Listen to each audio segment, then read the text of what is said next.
One of my favorite activities to do in recent memory is this: to sit in an area that has very little noise at night and do nothing. An area with a complete lack of stimuli. No one around me. No music, no TikTok, no Instagram, no bright lights, nothing flashy. Well, maybe some subtle noise from waves crashing onto the coast. But yeah, just sitting and doing absolutely nothing. In the world today, it's easy to avoid boredom and prolonged idling due to the number of things that we can do at any point of time. With a smartphone in hand, we can watch a TV show on Netflix, play a game, scroll through TikTok endlessly, read a book, listen to music or podcasts, and more. The opportunities to quell our boredom are plentiful as stimulation is everywhere. This need for constant stimulation could be down to multiple reasons. Social media has pretty much skewed the amount of dopamine we require each day to not feel bored at any point of time. Others feel a need to constantly be busy due to subscribing to hustle culture and toxic productivity, which I covered in a previous video, so be sure to check that out. But in this case, I think a low tolerance for boredom could mean an avoidance of the wandering and possibly overthinking mind. If you are someone with a fear of being alone with your own thoughts, congratulations, you might have anxiety. Your overthinking mind would concoct these wildly vivid scenarios of awful things that could potentially happen to you. It's scary, and I wouldn't blame you for wanting to bury yourself in something else to escape from the thought that your new crush just sees you as a friend. Totally not speaking from personal experience. Here's the thing.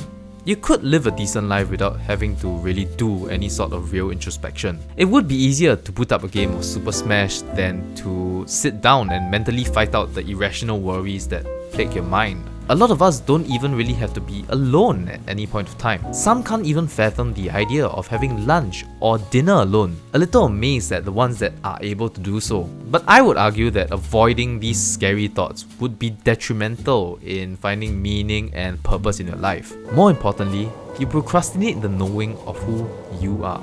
And if you have a bunch of these symptoms, it might apply to you. You get critical about yourself.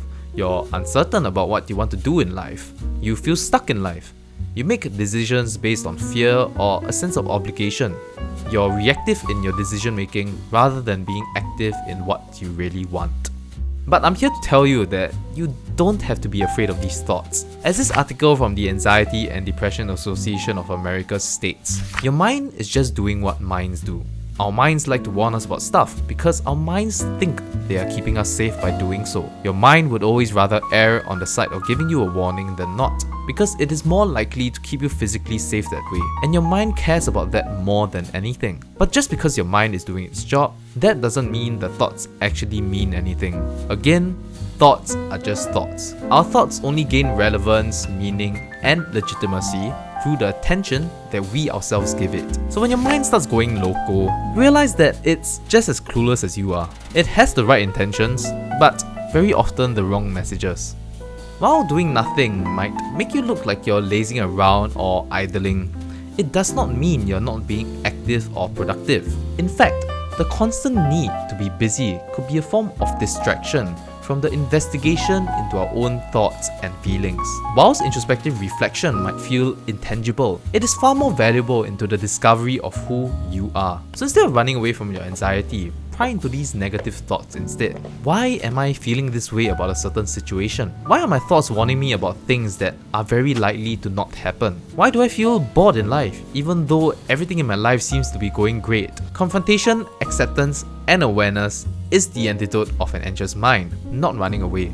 You might realize that your intrusive thoughts of a partner potentially leaving you out of nowhere could stem from a fear of abandonment. Maybe your dream job doesn't actually give you the fulfillment that you expected, and you're just delaying the dread of an existential crisis. Perhaps you're not very satisfied with how your life is going at the moment, but you pile yourself up with busyness, so you can use it as an excuse to deal with it later.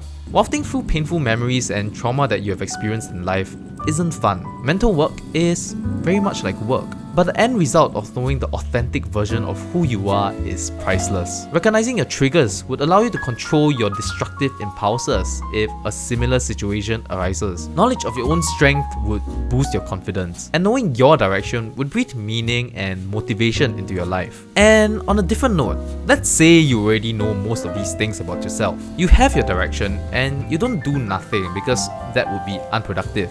You're on that mad grind and hustle to achieve the goals that you've set your eyes on. One might think, there's no time to waste, right? Well, wrong. The very act of slowing your brain down allows it the time to recover. It is key to keeping your brain mentally sharp, productive, and emotionally healthy. It's sort of like working out at the gym. Your muscles grow in size as you put in the work at the gym.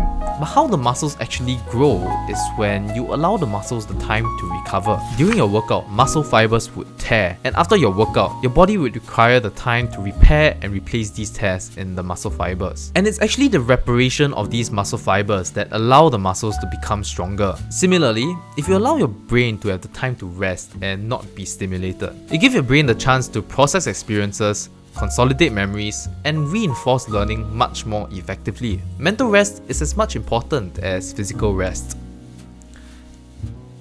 So the next time you're waiting for a long bus ride home, perhaps you could consider keeping the AirPods, meditating in your thoughts, and doing nothing.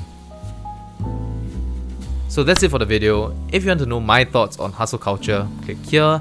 And if you've ever felt like you did not belong in the workplace or in college, click here. If you enjoyed it, leave a sub.